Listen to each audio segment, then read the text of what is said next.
Saudara-saudara, ikhwan rahimakumullah, apa ini persiapan kita untuk menghadapi alam akhirat yang panjang, ya, yang kita nggak tahu berapa ribu tahun di sana, wallahu alam. Dan apa yang kita persiapkan untuk punya amal pahala terus mengalir. Nah, tadi Imam Al-Habib Ahmad bin Hasan Al-Tas dalam kitab yang dibaca tadi, beliau memberikan nasihat. Jadilah orang yang bermanfaat dimanapun engkau berada dan kapanpun engkau wujud, di dalam lini apapun. Karena orang yang bermanfaat bagi banyak orang, ya, itu dia akan diberikan 3 hal yang paling mahal. 1, diberikan umur yang panjang.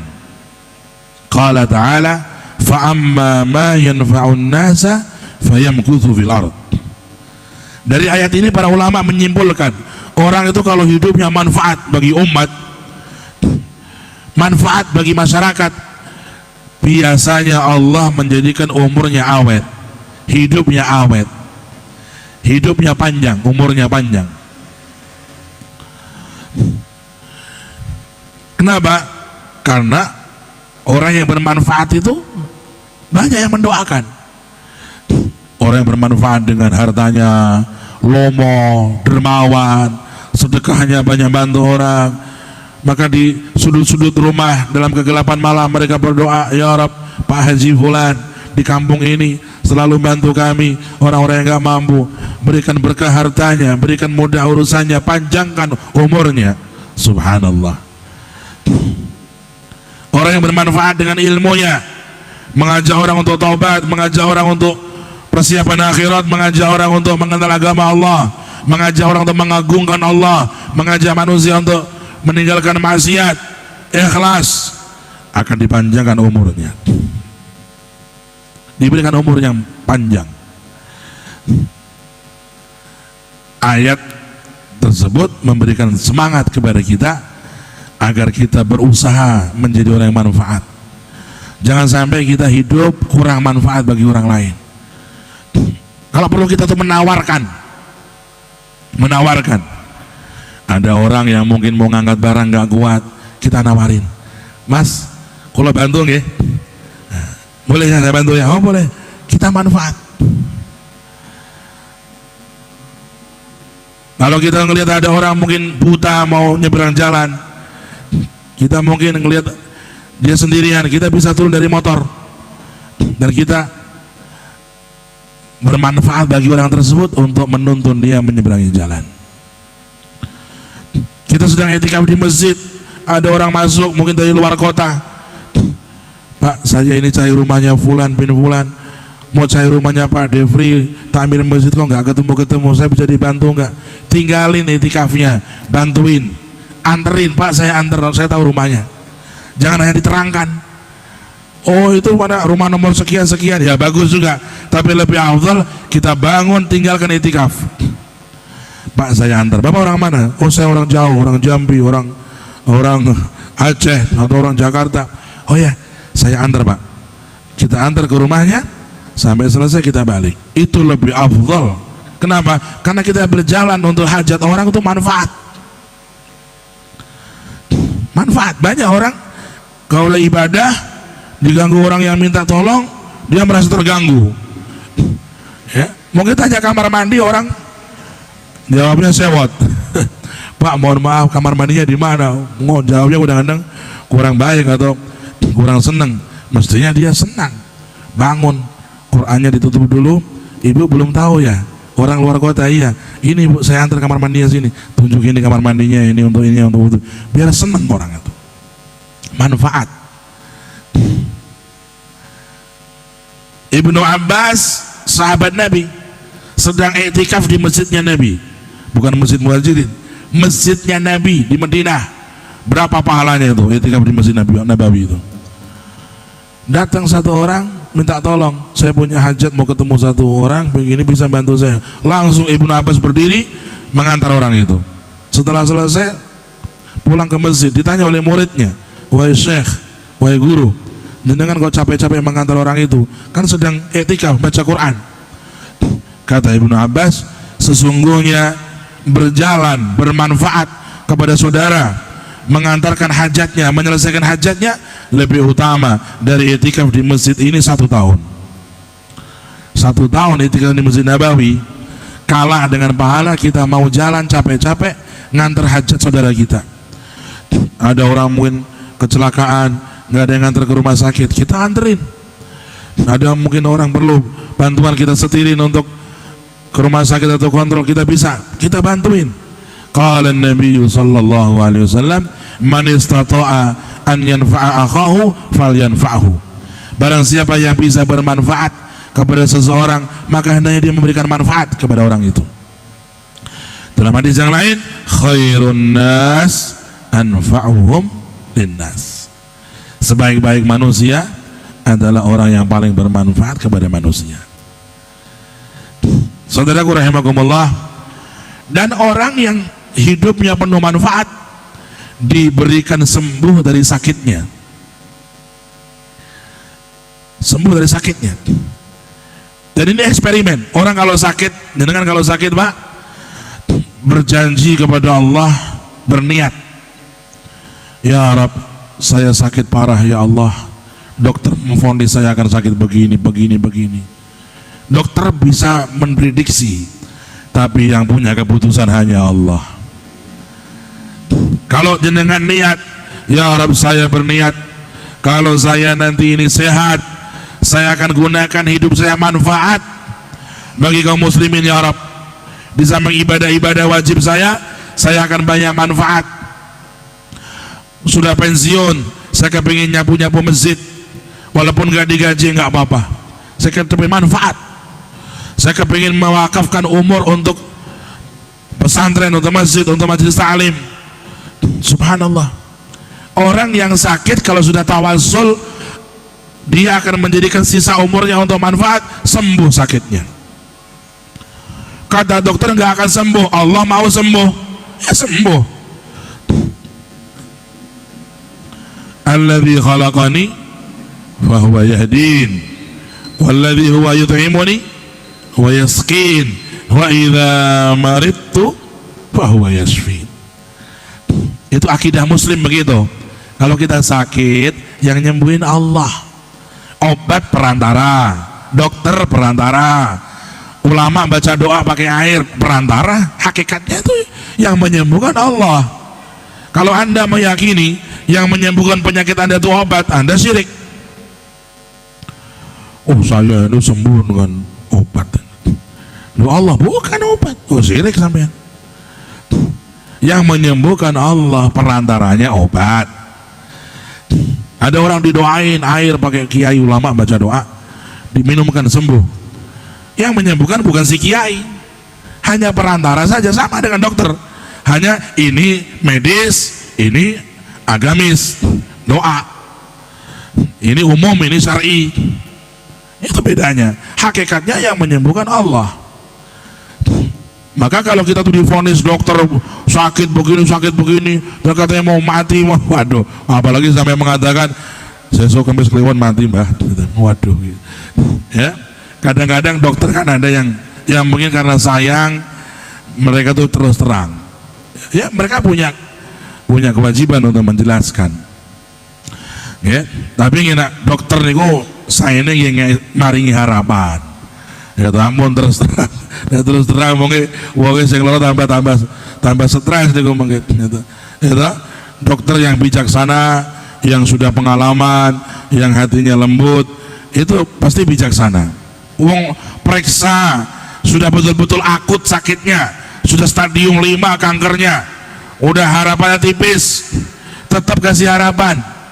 Betul napa-napa Mbak Ambon, insyaallah mugi-mugi paringi sae mon, kathah sholawat, kata zikir, kata ndonga, insyaallah mugi-mugi tesih wonten kesempatan umur panjang.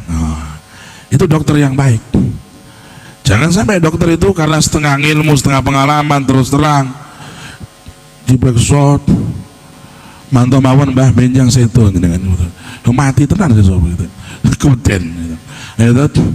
Nah niku.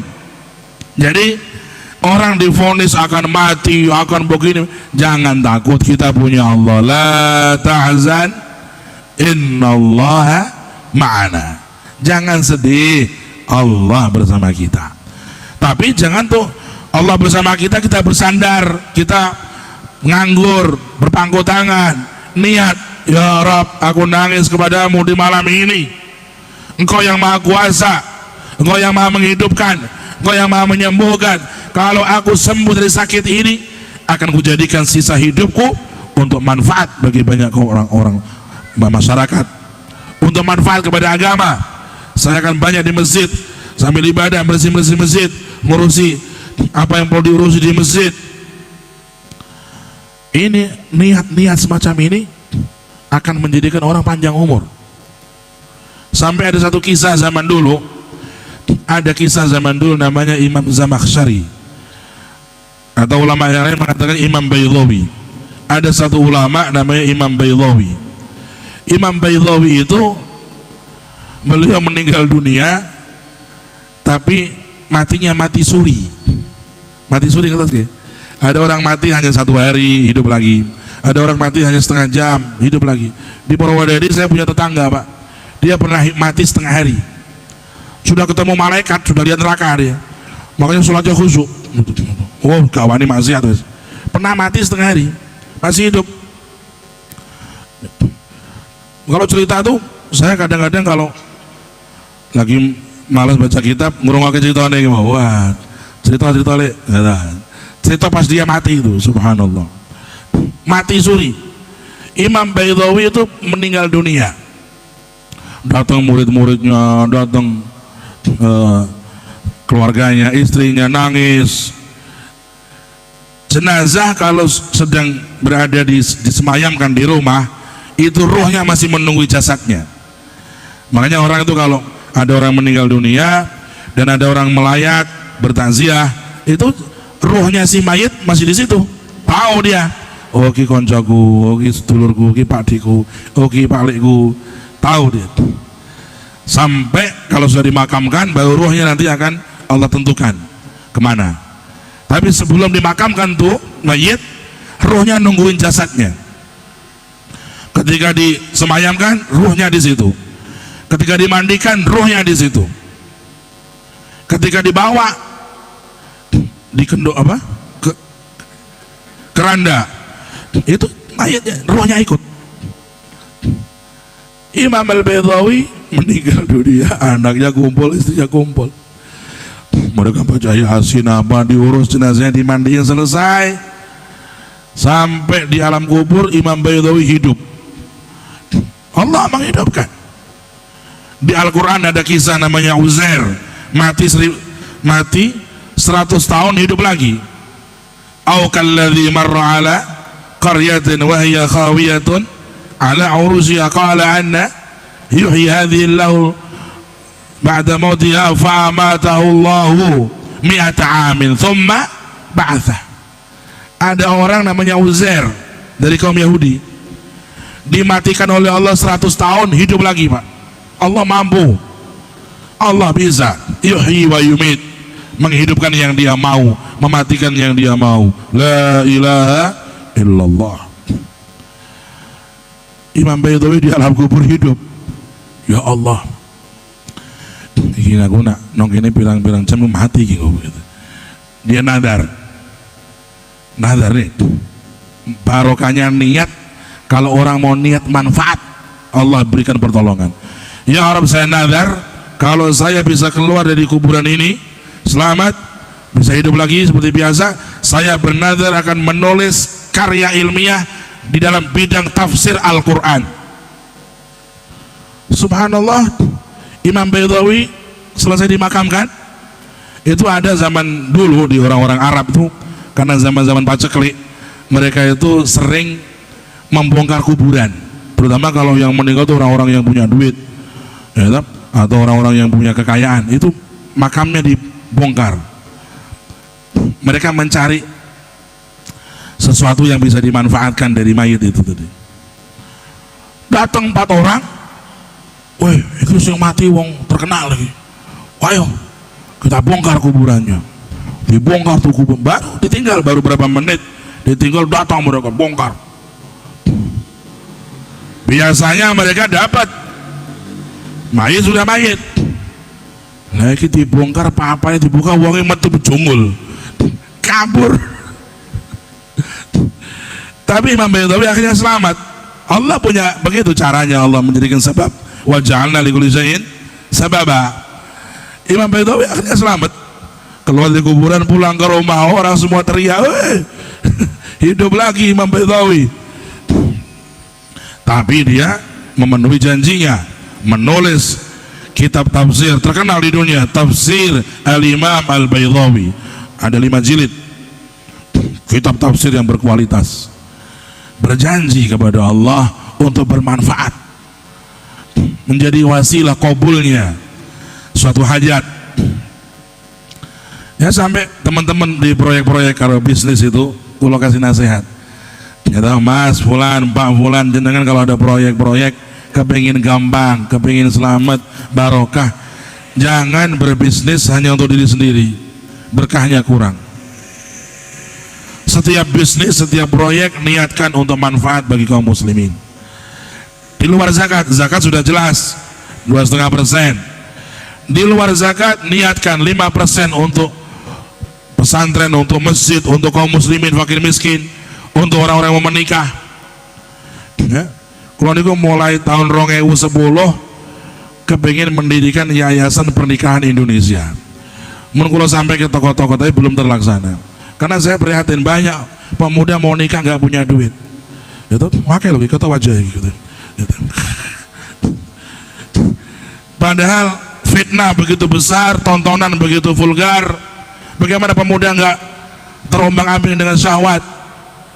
Di sisi lain orang tua kalau anak mau menikah diwajibkan harus punya ini, punya ini, punya ini. Ya mesake toh, jero awake panas, tapi ki dipenek, yo kebul-kebul metu keluk nang kene. Harus ada seperti di beberapa negara itu ada yayasan pernikahan negara. Jadi penting kita mencari celah-celah di mana kita bisa bermanfaat. Nah, jangan bisa menjodohkan satu orang, bisa menikah itu pahalanya sudah beribu-ribu pahala, melebihi daripada sholat i'tikaf dan sholat malam 1000 malam. Ada orang mau menikah, oh ya Allah belum dapat jodoh, kita cariin jodoh dan kita tirakati, kita doakan sampai jodoh. Gak gampang loh Pak, jodoh ke wong gak gampang. Kalau niku pun pengalaman menjodohkan orang, ya kan? Boleh jodoh ya pengalaman, gitu. Ya, jadi kalau niku jodoh ke santri, kali santri niku nggak sembarangan. Kita tuh pakai istikharah, doa. Ini kadang-kadang si ono sing durung pas. Ya, manusia penuh kelemahan. Hati manusia itu nggak bisa diatur kecuali oleh Allah.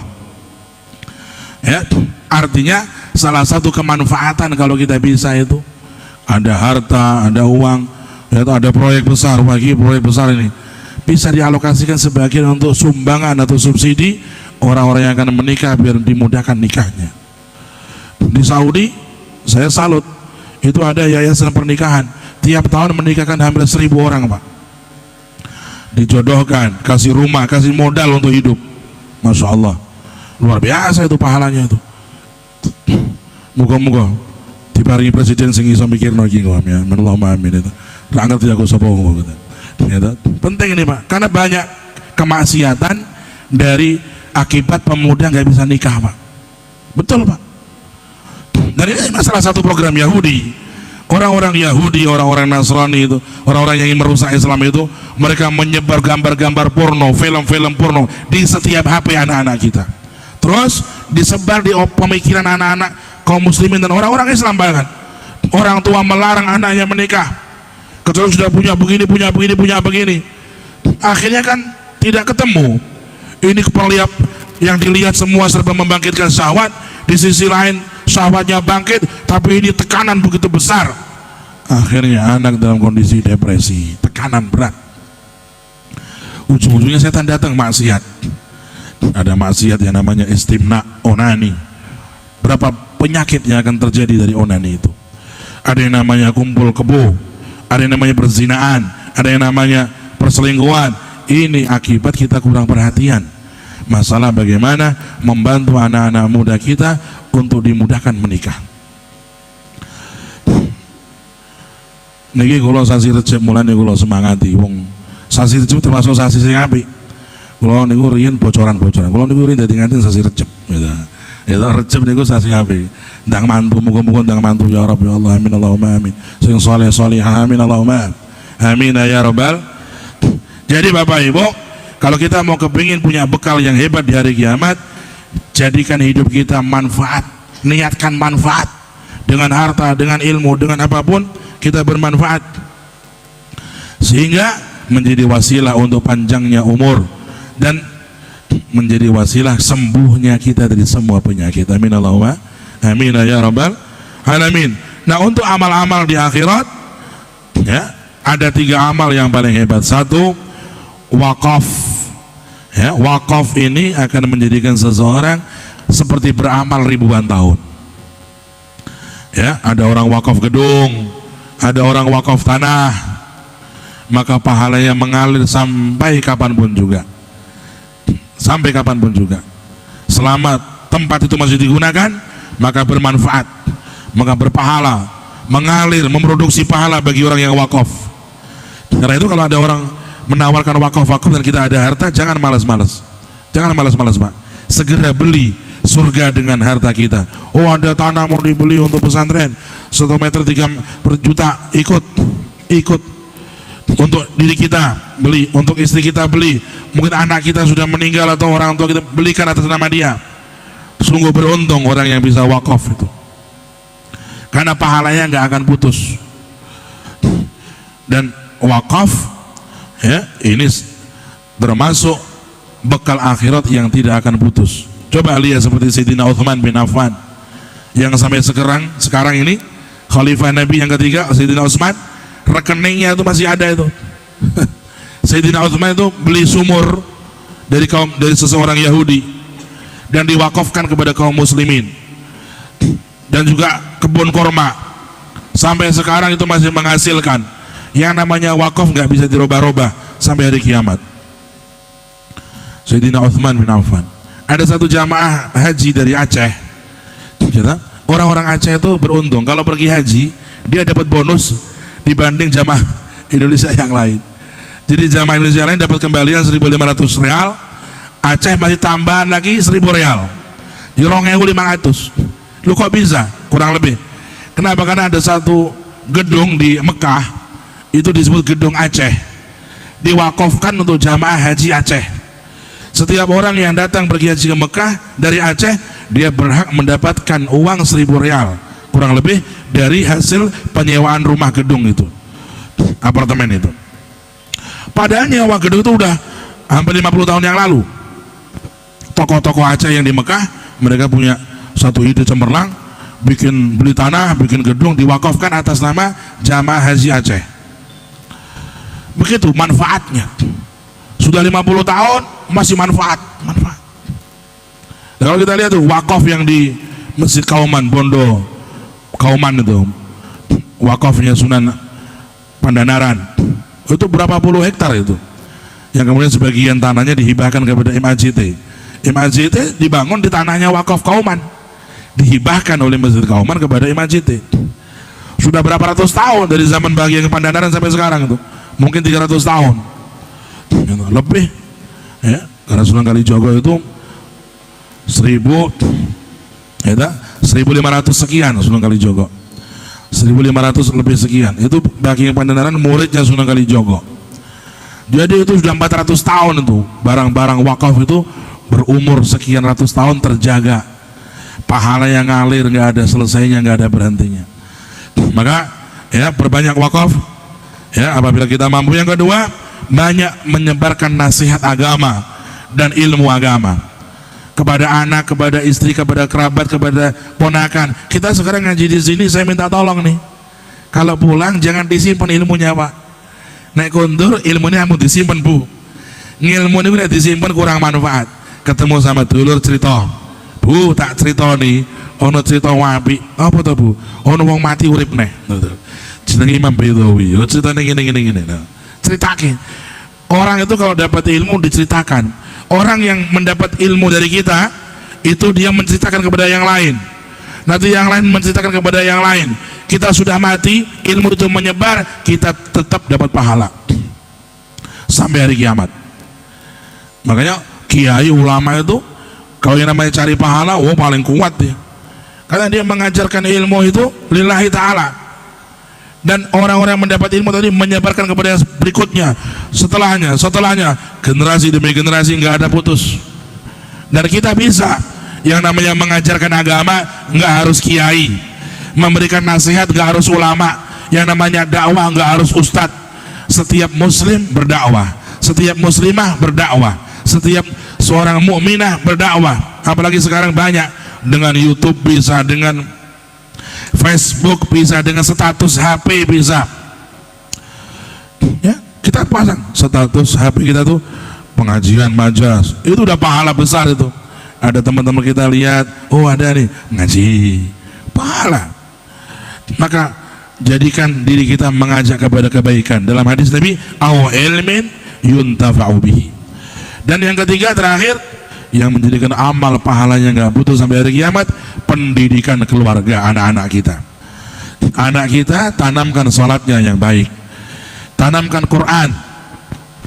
Kalau bisa anak kita tuh Pak khatam Quran dari Alif Lam Mim sampai An-Nas di depan mata kita.